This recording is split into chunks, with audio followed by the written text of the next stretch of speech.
Bienvenido, estimado alumno. Vamos a trabajar el módulo 4, nuestra última parte, micro 2. Muy bien, vamos a ver entonces cuáles son las herramientas, cuáles son las distintas técnicas que nosotros vamos a trabajar dentro de todo este escenario global para ejercer o poder ejercer el proceso de control. Vamos a utilizar técnicas tales como de presupuesto o presupuestación dentro de todo el esquema previo que se pudo haber hecho de planificación y planificación estratégica, con lo cual, una vez que se hizo toda la planificación estratégica, se baja a un nivel ya más operativo, que sería el presupuesto, herramienta que ya vimos. Luego vamos a tener, o vamos a usar, utilizaremos todo lo que hace a el arsenal de la auditoría, vamos a llamarle auditoría interna, y también vamos a trabajar lo que hace a el análisis e interpretación de los estados contables. Presupuesto, o cómo viene dado el presupuesto. Fundamentalmente el presupuesto, nos guste o no, yo lo defino así porque generalmente en una empresa lo primero que está es el presupuesto de venta, pero nos guste o no, marca la actividad futura. ¿Por qué marca la actividad futura? Bueno, porque tenemos al cliente adelante nuestro y tenemos que satisfacer sus necesidades con productos o servicios, con lo cual lo que pensamos vender a ese nivel operativo, lo que pensamos vender, facturar servicios o unidades de los distintos productos, esa estimación, ese presupuesto operativo es el primero. Como siempre trabajamos una empresa de producción, es lógico, sigamos este procedimiento. Una vez que yo sé qué le quiero dar al cliente, porque hice el análisis, investigué el mercado, obtuve la devolución hasta de los propios vendedores que vienen de la calle, sé qué les puedo volver a ofrecer, tengo las estimaciones en unidades, lo que voy a vender, tengo mi presupuesto de ventas en unidades, volumen.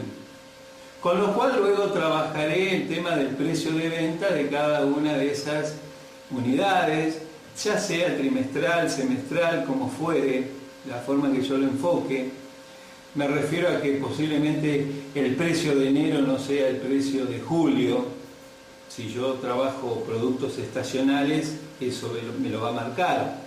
Si yo trabajo productos o servicios donde no son estacionales, puedo llegar a tener un precio muy parecido todo el año. Pero luego tendré que trabajar algunas otras variables, como puedan ser descuentos por volúmenes o etcétera. Con lo cual, yo tengo el presupuesto, yo hice el presupuesto. Es más, se partió de alguna idea estratégica de, a lo mejor para el año que se presupuestó, se quiere llegar a copar aún más porcentualmente el share o la participación en el mercado. En definitiva, el presupuesto se definió, está. Generalmente los presupuestos, como ya hemos dicho en su momento, generalmente se suelen preparar por el mes de octubre, calendario de cada año, con vista a llegar con una proyección de lo que va a ocurrir ajustada de octubre a diciembre, y ahí se arranca con el presupuesto nuevo del otro año, de enero al otro diciembre. Como fuere, enero vamos a tener el presupuesto y va a terminar o se va a producir el cierre del mes de enero. El primero o segundo día hábil de febrero, con una contabilidad en un lugar que trabaje armonioso, vamos a estar sentados con, en un lado de nuestra planilla Excel, si es que no tenemos algún software o no trabajamos en una empresa que quizás tenga algún otro tipo de herramientas de análisis, vamos a estar trabajando en nuestro Excel o hemos volcado o ya tenemos nuestro presupuesto de enero y vamos a volcar, o tomaremos de algún lado, con algún link o lo que fuere, tomaremos los datos reales que ocurrieron en el mes de enero. Con lo cual ahí estaremos haciendo lo que se denomina el control presupuestario. Primera gran y básica, pero primera y gran, básica, básico, lo mínimo que tendríamos que hacer es utilizar esta técnica que es control presupuestario. El famoso que yo les decía en el módulo anterior, el versus. Realidad versus presupuesto o presupuesto versus realidad. Ahí nos va a cantar o nos va a decir cuáles son las diferencias, positivas, negativas, cero. También hay que tener mucho cuidado, se los digo así como un tip más, hay que tener mucho cuidado que muchas veces las no variaciones pueden encerrar variaciones extremas en sí mismo. Así que no hay que ser muy confiado, se los digo por experiencia, me ha pasado muchos años atrás en que no había variaciones, pero por curiosidad me puse a mirar las variaciones y eran variaciones extremas que en definitiva terminaban dando una variación cero. Pero ese cero muchas veces encierran cosas muy importantes. Al azar, aunque sea algunas variaciones cero, tómense el trabajo, si tienen que hacer o utilizar esta herramienta, tómense el trabajo de qué esconde esas variaciones cero. Con que las hagan con 2 o 3 productos, 2 o 3 servicios, y una vez cada 2 meses, podríamos decir, van a tener el tema bajo control. Que no los agarre después de 6 meses o después de 1 año en el control final o anual, con que ahí adentro hay cosas que son terribles. Sean precavidos. Gente de control, la gente de control, yo siempre digo en mis clases que la gente de control no tiene que ser gente desconfiada. La gente de control no tiene que tener por qué la mentalidad de que es un detective de la finanza o es un detective de la contabilidad. No, no, no.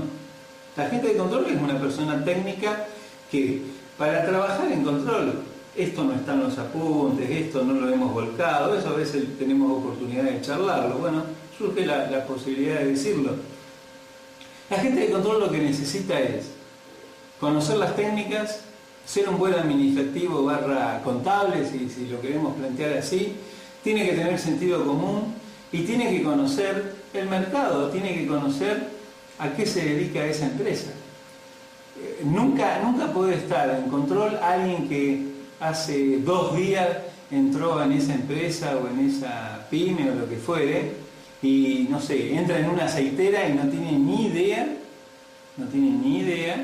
de que para obtener aceite, el aceite que se está vendiendo, si es de girasol, si es de mezcla, si es de soja, si es de olivo.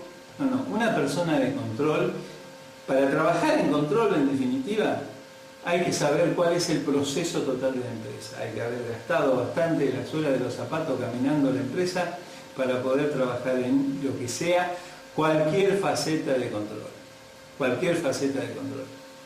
Bueno, vamos a ver unas láminas para ir terminando este tema y atención con la utilización de estas herramientas. Muy bien, vamos a ver entonces en estas placas la continuación y el cierre del tema de control.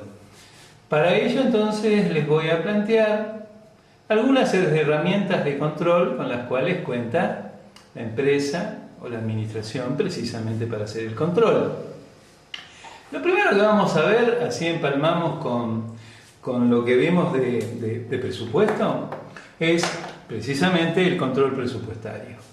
Luego vamos a hablar de auditoría interna y vamos a terminar esta placa este micro con el análisis e interpretación de estado contable. Que esto va a ser desarrollado, sobre todo para la gente de administración de empresas, en otra materia que se va a llamar precisamente control de gestión, que es donde se hace esto profundamente, que es el análisis e interpretación de estados contables. Para lo cual lo que vamos a hacer entonces es sumergirnos de cabeza en lo que sería el control presupuestario. El control presupuestario es una herramienta típica, estándar, digamos que la más usada en cualquier empresa, pequeña, mediana o grande. Es la herramienta más usada como para verlo desde el punto de vista operativo o desde el punto de vista inclusive de una planificación estratégica. Fíjense ustedes que todos los sectores estarían obligados, si conseguimos obligar a todos los sectores que se manejen con un presupuesto y con una aprobación, lo que sería un presupuesto oficial anual, y todos los meses hacerles el chequeo, el control o el versus, nosotros podríamos estar teniendo todas las áreas de la empresa bajo control.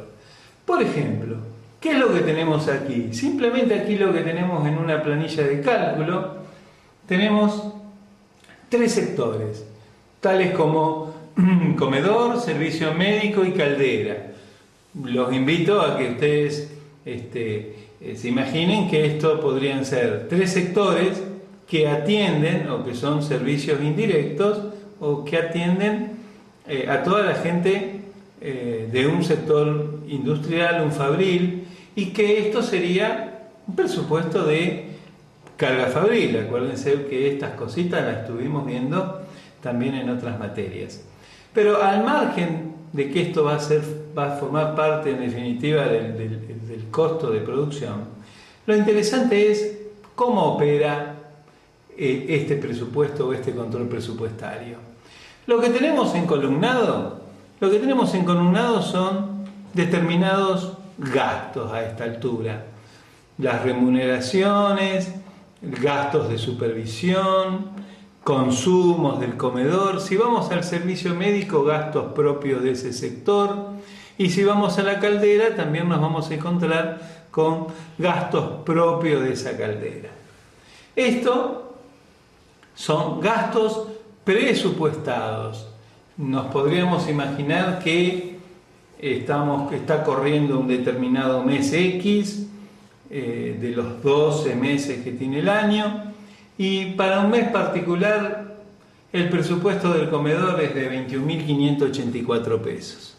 Ahora bien, esta columna que ustedes la ven vacía, a fin de mes de este mes X, a fin de mes vamos a tener los datos o los saldos de mayores de estos gastos, de estos consumos del mayor, y nosotros trabajando en el control presupuestario vamos a volcar en cada uno de estos conceptos su real. Y así haríamos con los otros sectores.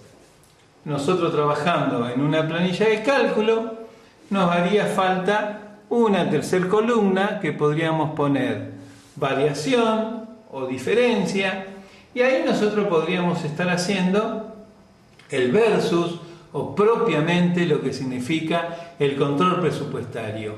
¿Cuánto se presupuestó? ¿Cuánto fue el real, variación o diferencia? Ahora, el control presupuestario no es solamente que nosotros digamos que, no sé, en consumos del servicio médico en lugar de 45.000 y pico se gastó 50 o se gastó 30, sino que termina el control presupuestario haciendo un análisis, una búsqueda del porqué de esa variación. Eso es entonces algo que en cualquier momento les va a tocar a ustedes hacer un trabajito que es control presupuestario. Lo que estamos viendo ahora es una introducción de trabajando ya con el balance de fin de mes, los métodos que nosotros tenemos para trabajar y hacer una interpretación de esos datos de la contabilidad o del balance. El método vertical es aquel en el cual vamos a mirar cuáles son los componentes de los distintos rubros. Cuánto es del 100% del total del activo, por ejemplo, el rubro disponibilidades. Eso sería el método vertical. El método horizontal sería prácticamente ver ese rubro disponibilidades de un año con respecto al otro. Y el tema más interesante que ustedes también van a ver más adelante en otra materia es el punto de equilibrio, que es poder determinar ¿Cuántas son las unidades que la empresa tiene que vender, fabricar y vender para no ganar ni perder? Ese es el punto de equilibrio. Por supuesto que yo se lo estoy dando ahora, mencionándoselo como una herramienta más, pero que ustedes en esta materia, en Organización 2, no la van a trabajar. Lo que sí no quiero dejar afuera de que ustedes no vean cuáles son los métodos que van a contar. Y un método de tendencia. Así que esto lo van a ver después más adelante. Y ahora sí, lo que les quiero dejar es, para concluir, el tema de la auditoría interna. El tema de la auditoría interna es tratar de ver desde adentro de la empresa y con recursos propios, porque si no sería auditoría externa, tratar de ver a través de fundamentalmente un relevamiento y conciliación y distintos análisis por los distintos sectores y de los saldos de las cuentas, tratar de ver de que no haya cosas que no estén correctas o que no se hayan procedido con los determinados procedimientos administrativos que inclusive ustedes ya estudiaron en Organización 1. Procedimiento de compra, que se haya cumplido correctamente. Bueno, quizás hay que hacer o no un análisis o un relevamiento. Y quiero que sepan que a estas cosas se les denomina el análisis interno o auditoría interna. Bueno, muy bien. Nos vamos a ver en nuestra próxima placa. Hasta luego.